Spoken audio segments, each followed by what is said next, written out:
Bienvenue sur toute l'actualité en France et à l'international. On commence tout de suite. C'est la guerre à laquelle les Iraniens se sont préparés. Et c'est une guerre dans laquelle les Iraniens sont en excellente position pour l'emporter. Si je pense aux différentes étapes de l'échelle d'escalade que nous pouvons franchir, ce que je vois, c'est que les Iraniens peuvent nous égaler à chaque niveau. Ils peuvent causer non seulement d'énormes dégâts aux pays de la région et aux forces militaires des États-Unis qui s'y trouvent, mais peut être plus important encore à l'économie internationale. Ils ont la capacité, à mesure qu'on monte sur l'échelle d'escalade, de faire chavirer l'économie internationale. Ce serait catastrophique. Nous sommes donc maintenant dans une situation où, après avoir échoué à obtenir une victoire rapide et décisive, nous pourrions perdre de façon vraiment grave. Washington a vendu cela comme une démonstration de force propre et nette. Cela commence plutôt à ressembler à une conférence de presse qui s'est égarée dans un champ de mines. Si je réfléchis aux conseils qu'on pourrait même donner à Donald Trump, le problème est évident. Il veut clairement, je pense, sortir de là, mais il ne semble pas vraiment savoir comment le faire sans que cela ait l'air d'une défaite écrasante ou d'une retraite. J'y ai réfléchi longuement et j'ai parlé à un certain nombre de personnes très brillantes, plusieurs de mes amis que j'appellerais des experts en communication. Ils arrivent presque toujours à trouver une façon de sortir d'un mauvais pas. Je ne pense pas que qui que ce soit puisse trouver une bonne solution à ce problème. Ce que la plupart des gens disent, c'est que le président Trump devrait déclarer victoire et partir. Il peut le faire, mais cela sera vu comme une défaite humiliante pour les États-Unis.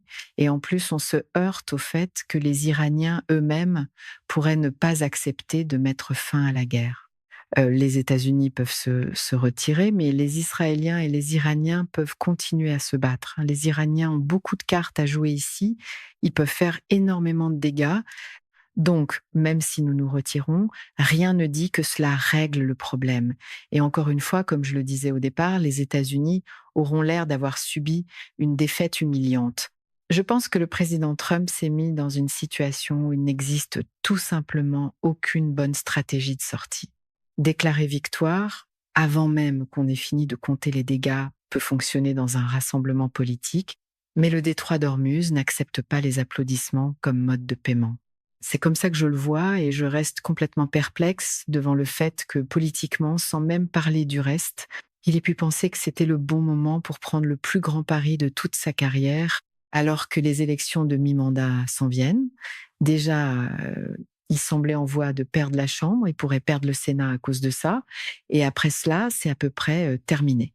Comme président, si vous n'avez le contrôle d'aucune partie du Congrès, vous ne pouvez pas faire grand-chose. Vous pouvez lancer quelques décrets ici et là, mais autrement, vous êtes extrêmement limité dans votre pouvoir.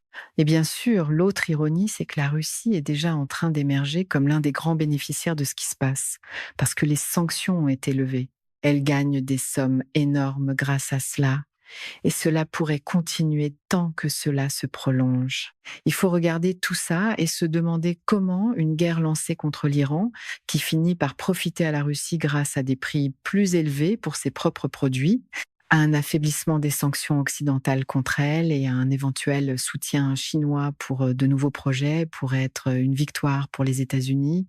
C'est quand même un tour de force de promettre l'Amérique d'abord, puis de verser par accident les dividendes à Moscou et à Pékin. Ce n'en est pas une. Pour comprendre comment il a pu se mettre dans un tel pétrin, faut comprendre une chose très importante, il pensait que le régime iranien était très vulnérable. Il était très faible et il pensait que les États-Unis pourraient le faire tomber avec une grande facilité. Avant la guerre, quand nous avons déplacé l'armada au Moyen-Orient, Steve Witkoff nous a dit que le président Trump avait été surpris que les Iraniens ne lèvent pas les bras et ne se rendent pas avant même le début de la guerre. Autrement dit, le président Trump s'attendait à ce que la simple menace de force de cette armada pousse l'Iran à se rendre. Bien sûr, cela ne s'est pas produit. Ensuite, il est entré en guerre en pensant qu'un peu de force militaire dans les premiers jours suffirait, que ce ne serait pas une longue guerre, que nous renverserions le régime. Je pense que son succès au Venezuela, où il a pu enlever Maduro et mettre fin à ce conflit très rapidement, lui a donné une confiance supplémentaire, l'idée qu'il pouvait, en quelque sorte, flotter comme un papillon et piquer comme une abeille.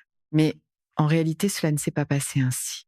Et encore une fois que cela ne se produit pas, il se retrouve dans une situation catastrophique.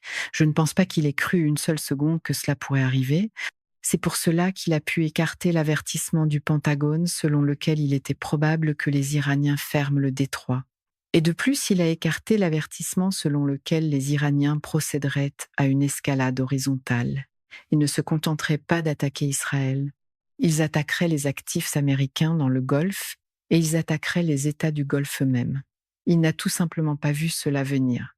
Mais une fois que c'est arrivé, il s'est retrouvé dans un bourbier dont je ne vois pas comment il pourra sortir. Le plan semble avoir reposé sur la vieille doctrine Trump selon laquelle, si on dit victoire totale assez fort, la logistique finira par devenir un détail. Il n'y a aucune raison de croire les dernières affirmations. Les Iraniens l'ont nié à de nombreuses reprises et ils l'ont nié après que le président a parlé en disant qu'il n'y avait eu aucun contact, direct ou indirect, et aucune négociation. Bien sûr, il est possible qu'il y ait eu certains contacts, il est impossible qu'il y ait eu un règlement des enjeux majeurs. Impossible. Et si cela s'avère complètement faux, ce qui est au moins une possibilité, alors je pense qu'il faut envisager la possibilité que le président ait réellement perdu contact avec la réalité. Quelque chose ne va vraiment pas. Nous le saurons bien assez tôt. Il y a une mince possibilité que ce soit vrai, mais rien de tout cela ne sonne vrai. Les Iraniens disent très clairement depuis quelques jours qu'il n'y a aucune négociation. Ils ont énoncé leurs conditions de façon très explicite. Les États-Unis doivent quitter leur base militaire dans la région du Golfe, doivent mettre fin unilatéralement à leur agression et doivent verser des réparations. Ces objectifs ont été formulés très clairement et officiellement. Après la déclaration du président, tout cela a été nié par les Iraniens, ce qui serait inhabituel s'il y avait effectivement eu une forme de progrès, c'est donc extraordinaire. Il est un peu difficile de se prononcer définitivement à ce moment-ci et je ne veux pas porter un jugement définitif. Mais si, en fait, tout cela est aussi vide que cela pourrait bien l'être, alors je pense que cela soulève des questions sur la santé mentale du président. C'est pas une tactique, c'est délirant et très dangereux. Nous verrons donc bientôt ce que cela signifie réellement, mais cela pourrait vouloir dire quelque chose sur l'état d'esprit du président. Quand les faits et la salle de presse prennent une telle distance l'un de l'autre, la mise en scène cesse d'avoir l'air stratégique et commence à ressembler à de l'improvisation. Il y a aussi une autre nouvelle de dernière heure qui s'inscrit dans le même schéma. Peut être le membre le plus extrême du cabinet du Premier ministre Netanyahou, son ministre des Finances, Bezalel Smotrich, vient d'annoncer au nom du gouvernement Netanyahou qu'il souhaite annexer le sud du Liban et en faire une partie d'Israël. Cela va aussi dans le sens des déclarations claires de l'ambassadeur américain Mike Huckabee, selon lesquelles Israël peut revendiquer les territoires qu'il veut. Le gouvernement israélien est un régime fasciste. Il ne connaît que la violence. Cela remet aussi très fortement en question les affirmations de Trump en ce moment parce qu'il a également déclaré dans ce contexte qu'il poursuivait ses attaques contre l'Iran. Si on additionne tout cela, il me semble que nous avons à la fois une guerre qui se poursuit et qui mène à la Deuxième Guerre mondiale et peut être un président qui a perdu contact avec la réalité. Ainsi, pendant que Trump essaie de vendre une sortie de crise, son propre camp continue encore de paver la route vers l'escalade. La réaction géopolitique dans les capitales nationales à travers le monde face à la guerre de choix de Benjamin Netanyahou et Donald Trump est catastrophique partout. Il n'y a de doute dans l'esprit de personne qu'il s'agit d'une guerre d'agression pure et simple menée par deux individus. J'ajouterais entre parenthèses deux individus mentalement instables. C'est pas une guerre où les gens débattent à savoir si c'est l'Iran qui fait ceci ou si ce sont les États-Unis et Israël qui font cela. Il est très clairement compris qu'il s'agit d'une guerre d'agression nue, sans la moindre justification. Fait intéressant, cela semble fortement soutenu à l'intérieur d'Israël, un pays absolument enfermé derrière un mur complet de propagande et de censure. Le public israélien, semble-t-il, et ces sondages d'opinion qui disent que 91% appuient la guerre, sont exacts, et j'ai tendance à le croire. C'est une guerre d'expansion territoriale et d'hégémonie de type fasciste menée par Israël, à laquelle les États-Unis se sont joints, une guerre qui a tourné au désastre, une guerre dont le monde comprend qu'elle pourrait mener à une calamité imminente. À l'extérieur de la bulle, La feuille de slogan ne convainc personne. Elle se lit simplement comme de l'imprudence sur papier officiel. Je pense encore une fois, et je suis pas psychiatre pour comprendre Trump, qu'il se peut qu'on l'ait averti et qu'il ait vu au cours des dernières heures que ses actions avaient conduit le monde au bord de la catastrophe et qu'il est donc reculé. Je suis en Asie. Les marchés boursiers asiatiques se sont effondrés aujourd'hui. Bien sûr, les prix de l'énergie ont bondi aujourd'hui. Peut être que Trump a vu cela venir. Encore une fois, même si je ne suis pas psychiatre pour analyser cela, Trump peut être incapable de formuler une déclaration dans laquelle ses actions seraient mises en cause. Et il a donc fabriqué un délire qui expliquerait son recul qui sent nécessaire. Encore une fois, nous le saurons bien assez tôt et des gens plus compétents que moi pourront diagnostiquer ce qui s'est réellement passé. Mais compte tenu de l'intention israélienne de continuer à se battre, compte tenu de la poursuite des attaques israéliennes, compte tenu des déclarations de Netanyahou, compte tenu des intentions de guerre que Netanyahou a exprimées au cours des 2 derniers jours, tout cela semble s'additionner pour former une déclaration délirante de M. Trump. Reculer est une chose, prétendre que c'est le mur qui a avancé vers vous, c'est du pur théâtre trumpiste. Ce que je ne comprends pas, c'est pourquoi les États-Unis auraient si lamentablement échoué à réfléchir aux conséquences des bombardements. Comment ont-ils pu se tromper à ce point en pensant « nous allons tuer l'ayatollah, bombarder quelques immeubles à Téhéran et il y aura un soulèvement spontané, puis la démocratie libérale va s'épanouir ». Est-ce le genre d'absurdité que Netanyahou et le Mossad ont servi à Trump? C'est encore le même modèle fantaisiste, larguer quelques bombes, publier quelques manchettes, puis supposer que la réalité respectera l'image de marque. Ce que nous voyons, c'est un effondrement de la gouvernance américaine. Non seulement des affirmations de pouvoir par le président qui ne possède pas non seulement un ordre inconstitutionnel, mais un effondrement de la pensée. Cela est vrai non seulement dans le cas de cette guerre, mais à peu près partout. Il n'y a aucune réflexion en cours. Regardez comment le monde a été entraîné dans le bouleversement du système commercial par Trump au cours de la dernière année, ce qui a provoqué une fin catastrophique de la création d'emplois, n'a pas touché au déficit commercial, bien sûr, parce que cela n'a aucun lien logique, a pris 150 milliards de dollars aux Américains, puis a été jugé tout simplement illégal. Dès le départ, et nous en avons parlé, aucune de ces actions n'avait de sens sur le plan économique. Elles étaient dépourvues de substance du point de vue des politiques publiques. Vous aviez des gens d'une ignorance extraordinaire qui poussaient ces politiques. Il n'y avait aucun processus, il n'y avait aucun examen, il n'y avait aucune discussion publique, il n'y avait aucun processus parlementaire ni d'audience pour évaluer ces enjeux. C'était des décisions prises par Trump et quelques personnes incompétentes autour de lui.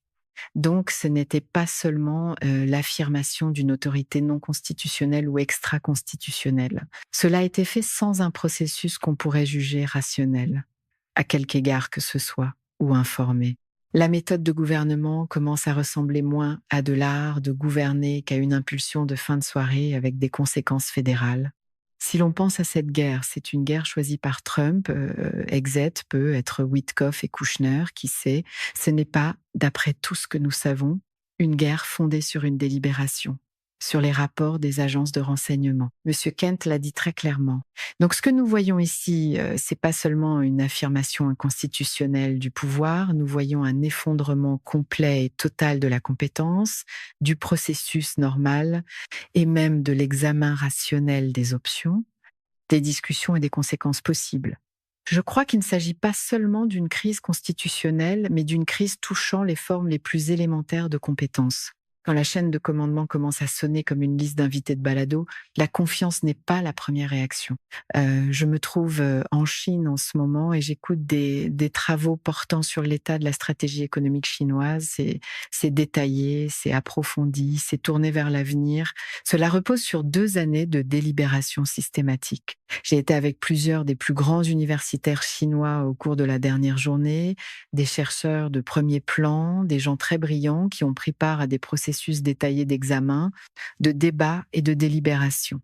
Quoi qu'on veuille dire d'autre, les États-Unis n'ont actuellement aucun processus de ce genre dans aucun domaine de la gouvernance. Nous ne sommes pas seulement dans le règne d'une seule personne. Nous ne sommes pas seulement à la fin de notre ordre constitutionnel. Nous sommes dans un état d'incompétence totale. Et c'est pourquoi les points les plus élémentaires sur ce qui pourrait arriver au jour le jour avec les actions qui sont ordonnées et ne sont même pas examinées de manière systématique, ou si des objections sont soulevées par la Central Intelligence Agency ou par d'autres, comme cela a été rapporté, ou par la directrice du renseignement national, elles ne sont pas prises en compte par le petit groupe qui, j'allais dire, dirige les choses, mais en réalité, il ne dirige rien. Ce sont les choses qui les dirigent. Voilà pourquoi les points les plus élémentaires ne sont même pas pris en considération. Et c'est peut être encore pire que ce que je dis. Peut être que l'état de délire du président est encore plus extrême que ce que nous sommes en train d'envisager. Je ne sais pas, je ne l'affirme pas avec certitude. Mais s'il s'avère que les déclarations de Trump sont fausses, alors je pense que nous avons entre les mains une autre crise d'un ordre de grandeur supérieur qu'il faut affronter directement. La machine de l'État est traitée comme un accessoire, utile surtout quand elle peut être photographiée debout à côté. Il y a eu un moment qui pourrait aider quiconque à se convaincre du caractère sain ou malsain de sa pensée. CNN lui a demandé qui allait contrôler le détroit d'Ormuz. On lui a demandé ce qu'il en était du détroit d'Ormuz, qui allait en avoir le contrôle, dans combien de temps il serait rouvert et qui en aurait le contrôle, à savoir s'il pourrait encore contrôler le flux de pétrole. Il a répondu qu'il serait rouvert très bientôt si cela fonctionne, qu'il serait contrôlé conjointement, et lorsqu'on lui a demandé par qui, il a répondu « peut être moi, peut être moi, les États-Unis, moi et l'ayatollah, peu importe qui est l'ayatollah, peu importe le prochain ayatollah, et ce sera aussi une forme de changement de régime, une forme très sérieuse de changement de régime. Maintenant, pour être juste, tout le monde du régime a été tué. Ils repartent vraiment de zéro, il y a automatiquement un changement de régime, mais nous avons affaire à certaines personnes que je trouve très raisonnables, très solides. Les gens à l'intérieur savent qui ils sont. Ils sont très respectés et peut être que l'un d'eux sera exactement ce que nous recherchons. Regardez le Venezuela, comme ça fonctionne bien.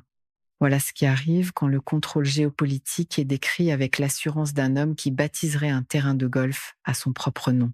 Peut être moi et l'ayatollah allons diriger le détroit d'Ormuz. C'est vraiment fou. Quelque chose peut être littéralement grave et détraqué dans tout cela. Nous sommes habitués à ce que Trump mente chaque fois qu'il ouvre la bouche. Nous sommes habitués aux déclarations extravagantes et aux contradictions. Mais aujourd'hui, quelque chose semble encore plus délirant et plus bizarre que par le passé parce que les politiques ont clairement échoué. Ce que nous avons vu pendant la fin de semaine, ce n'était pas seulement la dissuasion crédible de l'Iran face à la menace de Trump, mais des barges à missiles frappant Israël sans qu'il n'y ait le moindre signe d'un dôme de fer qui s'approche même des missiles alors qu'ils arrivaient sur plusieurs sites en Israël. Donc, la situation pourrait être très grave sur le terrain, tout en menant à une rupture dans l'attachement de l'esprit du président à la réalité. Encore une fois, le temps le dira. Peut-être qu'il existe une explication à tout cela, mais elle n'est pas facile à voir. Il est certain que Trump ne va pas diriger le détroit d'Ormuz avec l'ayatollah. Donc, ces déclarations sont absolument absurdes, totalement dépourvues de sens, au-delà même des affabulations habituelles de Trump, au milieu d'une guerre qui menace le monde. Même selon les critères de Trump, c'est moins une doctrine qu'un monologue avec accès à l'autorité de lancement. Je veux simplement demander où sont les sénateurs. Reste-t-il des adultes à Washington? Y en a-t-il un seul, à part Rand Paul, pour qui, je pense, nous devrions tous avoir le plus grand respect?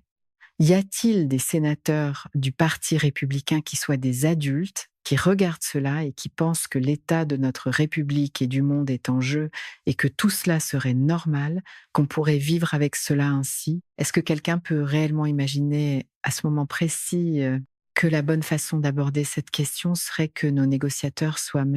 Witkoff, Kouchner à ce stade des affaires du monde, et que le président, qui est probablement en train d'affabuler complètement, dise « Oh, il y a des gens avec qui nous parlons, ce sont de bonnes personnes, ce sont des gens formidables », sans donner de nom parce qu'il est probablement en train d'inventer cela sur le champ. Cela pourrait être une réaction de défense psychologique profonde. Qui sait? Mais y a-t-il des adultes à Washington? À un moment donné, le parti de l'ordre doit décider s'il gouverne une république ou s'il protège simplement le décor. Très peu, je pense que les républicains ont peur de lui. Alors qu'en réalité, ce qui est terrifiant, si c'est bien ce qu'il semble et que nous sommes dans un état de délire, n'est-ce pas plus terrifiant encore que de laisser cela suivre son cours? Bien sûr que oui. De quoi les gens ont-ils donc si peur? Pourquoi ont-ils peur de découvrir ce qui est vrai et ce qui ne l'est pas, ce qui se passe réellement et qui prend les décisions? Et pourquoi le directeur adjoint du renseignement national a-t-il contredit directement le président?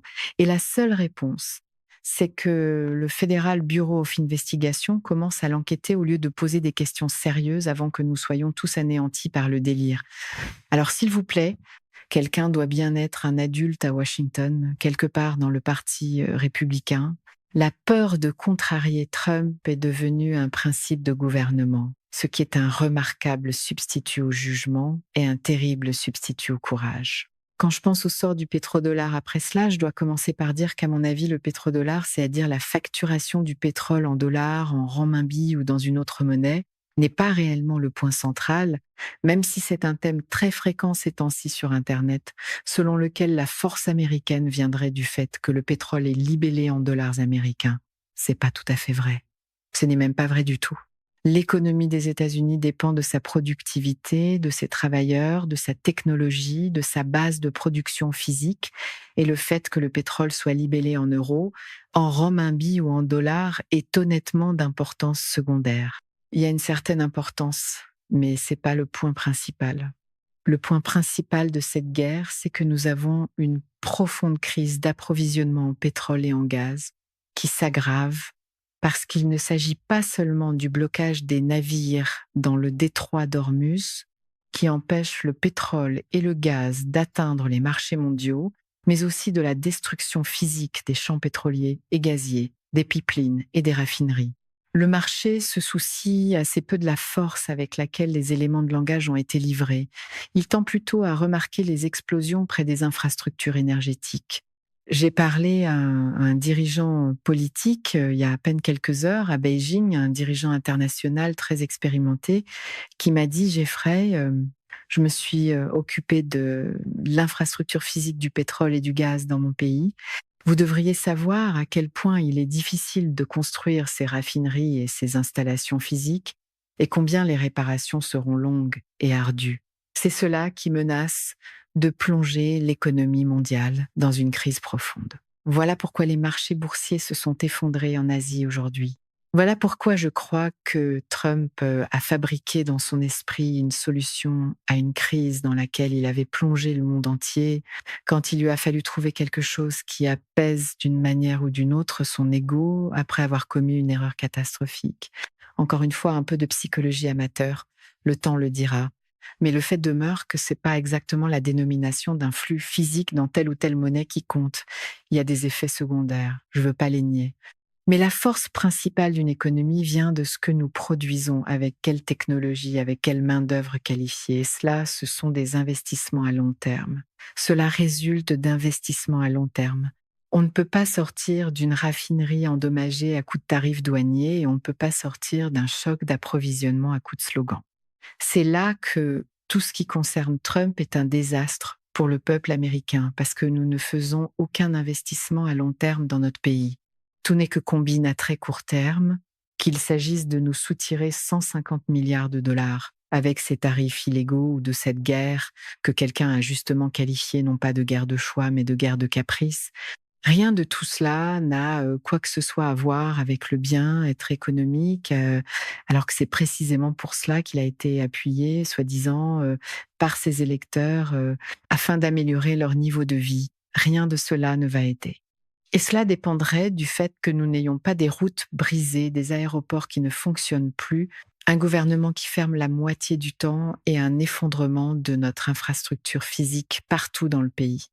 C'est cela son travail, pas de lancer des guerres de caprice qui peuvent faire s'effondrer l'économie mondiale tout entière. Mais dans le style de gouvernance trumpiste, l'entretien est ennuyeux, le spectacle est urgent et quelqu'un d'autre pourra apparemment réparer le pont plus tard. J'étais ensuite prêt à ajouter quelques autres petites phrases qui, à mon avis, renforçaient l'idée de la rapidité avec laquelle il ment. Le journaliste demande: «Nous n'avons pas cela en bande, mais j'ai la transcription. Si la guerre se termine comme vous l'affirmez, avez-vous encore besoin de 200 milliards?» Oh, c'est toujours agréable de parce que dans cette version des faits, même la facture doit attendre la ligne d'applaudissement. C'est la fin de ce bulletin d'information. N'oubliez qu'ont de vous abonner pour ne rien manquer de l'actualité en France et dans le monde. Merci de nous avoir suivis. Au revoir, à bientôt.